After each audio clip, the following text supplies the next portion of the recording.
ఈరోజు అశోక్ సార్ గారిని వనస్థలిపురం ఏరియా ఆసుపత్రిలో పరామర్శించడం జరిగింది. సో సార్ ఆరోగ్యం రోజు రోజుకు క్షీణిస్తూ ఉన్నది. సార్ పల్స్ లెవెల్ పడిపోతూ ఉన్నది. సార్కు శరీరంలో ఏం జరుగుతుంది అనేటటువంటి విషయం కూడా తెలియట్లేదు. సో మేడం గారితో కూడా మాట్లాడడం జరిగింది. సార్ ఖచ్చితంగా తన దీక్షను కొనసాగిస్తా, ప్రభుత్వం దిగి వచ్చి నోటిఫికేషన్ల మీద ఏదైనా ప్రకటన చేసేంత వరకు కూడా నేను దీక్షను విరమించేది లేదని చెప్పేసి సార్ చెప్తా ఉన్నాడు. సో కాబట్టి ప్రభుత్వం ఇకనైనా భేషజాలకు పోకుండా అశోక్ సార్ దీక్షను సీరియస్గా తీసుకొని అశోక్ సార్ పెడుతున్నటువంటి డిమాండ్లు ఏదైతే ఉంటాయో అవన్నీ కూడా ప్రభుత్వానికి ఖచ్చితంగా చేయాల్సినటువంటి హామీలే.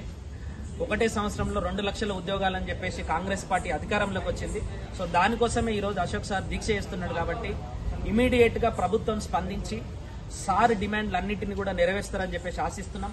సార్ ఆరోగ్యం రోజు రోజుకు క్షీణిస్తూ ఉన్నది. కాబట్టి ఈ పోరాటం అంతా కూడా విద్యార్థుల కోసమే సార్ చేస్తున్నాడు. కాబట్టి విద్యార్థులు కూడా దీనిపైన సోషల్ మీడియాలో కానీ ఇక్కడ ప్రత్యక్షంగా వచ్చి కానీ మొత్తంగా కనుక స్పందించగలిగితే అప్పుడు మాత్రమే ఈ ఉద్యమానికి ఒక రూపం వస్తుంది. కాబట్టి విద్యార్థులు కూడా ఈ విషయం పైన సీరియస్ గా ఆలోచించి ఈ ఉద్యమాన్ని ముందుకు తీసుకుపోతారని చెప్పేసి ఆశిస్తున్నాను. అశోక్ సారు వీలైనంత త్వరగా దీక్ష విరమించాలి. ఆయన ఆరోగ్యం దెబ్బతినక ముందే ఆయన బయటికి రావాలని చెప్పేసి కూడా ఆశిస్తా ఉన్నాను. నేను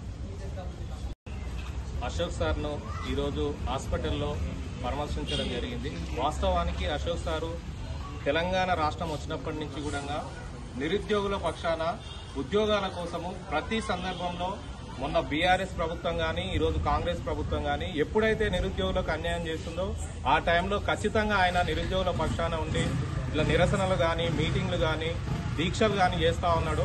సారుకు నిజంగా నిరుద్యోగుల తరఫున అదేవిధంగా ఏఐఎస్ఎఫ్ సంపూర్ణ మద్దతు ప్రకటిస్తూ ఉన్నాం.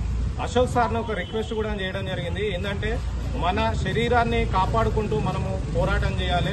కానీ సార్ వినకుండా ఖచ్చితంగా నేను నిరుద్యోగులకు నేను ఈ ప్రభుత్వాలు దిగొచ్చేంత వరకు కూడా నేను నా ఆరోగ్యాన్ని కూడా లెక్క చేయనని అతను చెప్తా ఉన్నాడు. ఇప్పటికైనా ఈ రాష్ట్ర ప్రభుత్వం ఆలోచించాలి.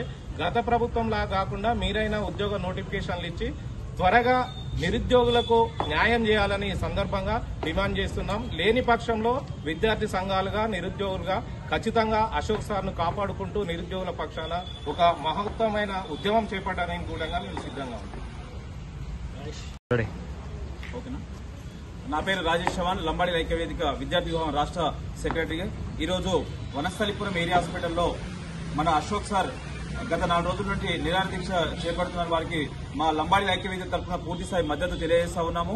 అదేవిధంగా రాష్ట్ర ప్రభుత్వం ప్రకటించినటువంటి జాబ్ క్యాలెండర్ ఏదైతే కావచ్చు, అదేవిధంగా నోటిఫికేషన్ ఏదైతే కావచ్చు, దాని ప్రభుత్వం వెంటనే నోటిఫికేషన్ ఇవ్వాలని మేము డిమాండ్ చేస్తా ఉన్నాము. అదేవిధంగా మేము కొత్త గొంతమ్మ కోరికలు ఏం అడగడం లేదు. ఏదైతే రాష్ట్ర ప్రభుత్వంలో రాకముందు ప్రకటించిన జాబ్ క్యాలెండర్ ఏదైతే ఉందో, అదేవిధంగా ఉద్యోగ నోటిఫికేషన్ ఏదైందో ప్రభుత్వం ఇచ్చిన మాటనే నిలబెట్టుకోవాలని మేము డిమాండ్ చేస్తా ఉన్నాం. అప్పటి వరకు అశోక్ సార్ వెంట మా సామాజిక వర్గం కావచ్చు అన్ని విద్యార్థులకు సంబంధించి ఈ ఉద్యమాన్ని ముందు కొనసాగిస్తామని తెలియజేస్తా ఉన్నాం.